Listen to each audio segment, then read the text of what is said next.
Today, I'm boarding one of the rarest trains in Europe, a RegioJet Sirius, built in China by CRRC. Only 3 of these electric multiple units are in service, and they've already caused a lot of curiosity. We'll ride from ÚSTÍ nad LABEM to Kolín to see how it performs on real routes, comfort, acceleration, and whether it feels at home on European rails. Come along! Hi and welcome to ÚSTÍ nad LABEM. Opened in 1850 and roughly 110 kilometers from Prague, this station sits on the busy main line toward Germany.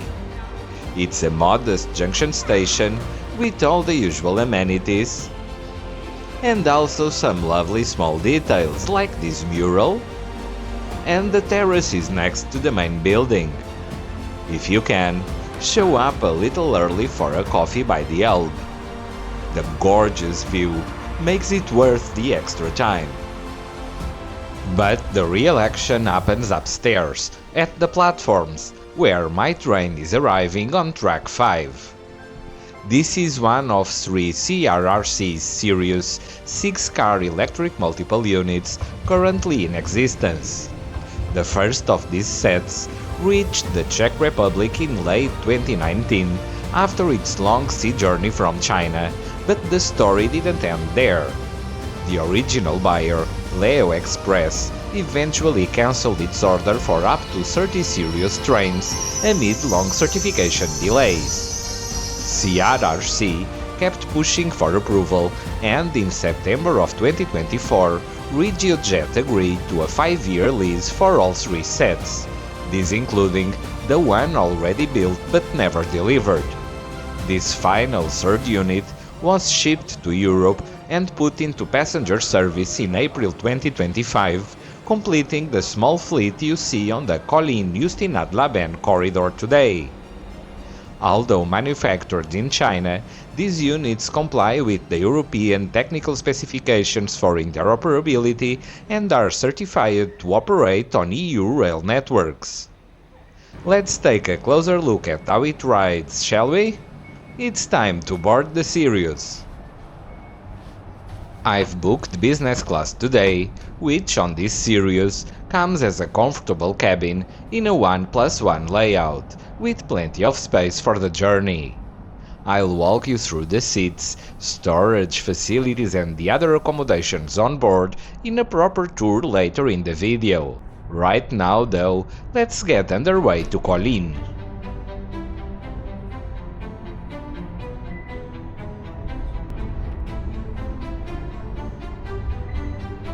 And as always upon departure, today's trip map.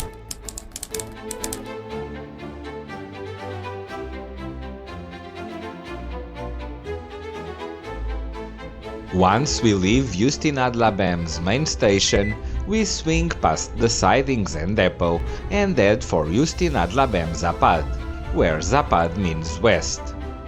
Here, our train will change ends, and you might ask, why reverse directions so soon after departing? The answer is visible on the map. The line to Kolín runs on the right bank of the Elbe, and there's no direct crossing from the main station. So, trains bound for that line first run out to Západ, reverse, and then cross the river to ÚSTÍ nad LABEM Strekov and the line on the right bank of the river. While this little maneuver happens, the attendant popped by with complimentary bottles of water and orange juice. Both much appreciated and a mark of RegioJet's always outstanding service.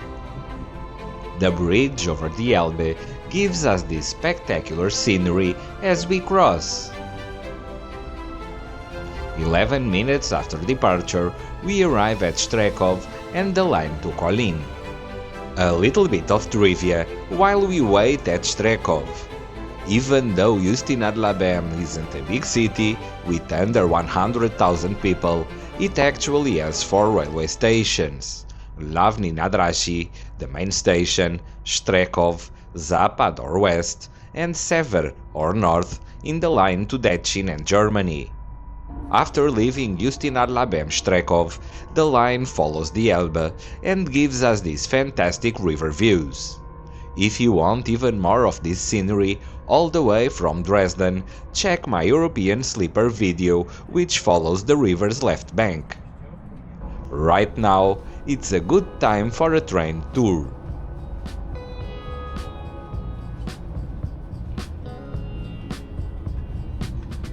After business class, we have the low-cost section, which is quite comfortable.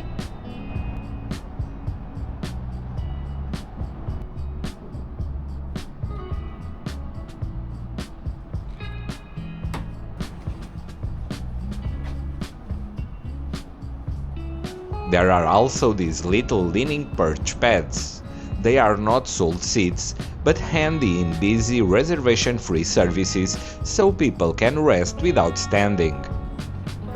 You'll also find bike racks, luggage stacks and racks, fold-down seats, a very large toilet,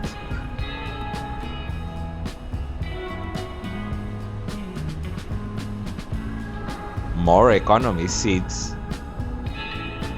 and finally the relaxed section with the same seats as business but slightly reduced onboard service. Outside, we're still running fast toward Kolín.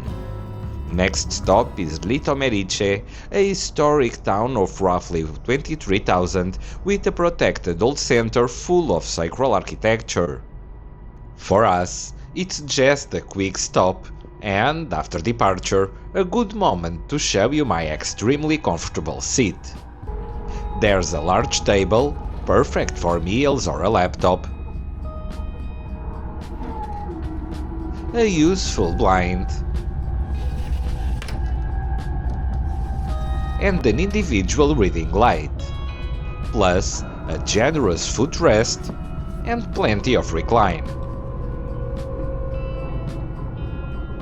Power's covered with a 220-volt socket and USB ports. Wi-Fi is offered and it works fine on my train. The two magazines on the side table are one the services guide for this particular route and the other RegioJet's magazine.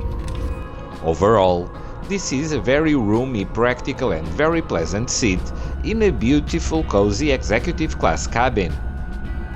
As the trip continues, with the train stopping here and there, here's how you can try the Sirius for yourself, remembering that there are only 3 of these sets in operation.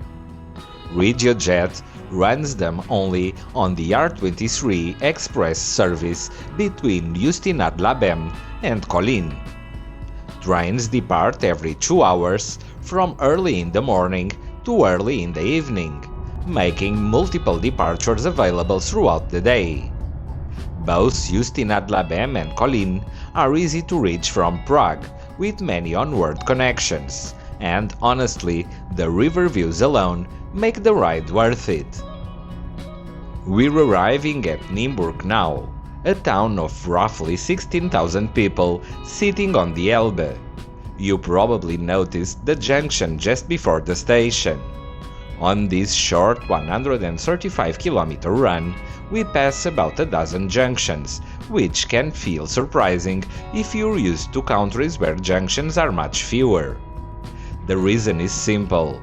The Czech Republic has one of the densest railway networks in the world, with roughly 123 kilometers of track per 1,000 square kilometers, only exceeded by Switzerland with 128.8. That density means there are trains almost everywhere, and it often feels like every station is a junction. It's nice to see a country where train transport is so prevalent and part of everyday life. We've already passed Kolín Zalabi and are now crossing the Elbe, meaning that we are almost arriving at Kolín's main station after a pleasant and uneventful 2-hour trip. Or, if you're a stickler for accuracy, 1 hour and 59. Perfectly on time everywhere. So, impressions of the Sirius? The interiors are beautiful, very well appointed, and a delight for the senses. The unusual 1+1 business cabin offers a seat that's arguably the best you can find anywhere on trips of this length.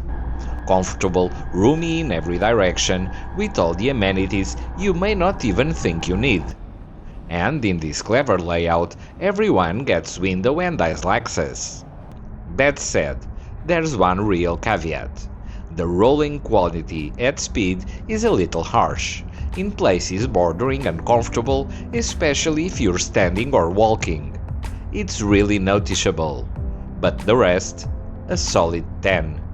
The scenery is stunning, and RegioJet's service is as splendid, jovial, and engaging as ever.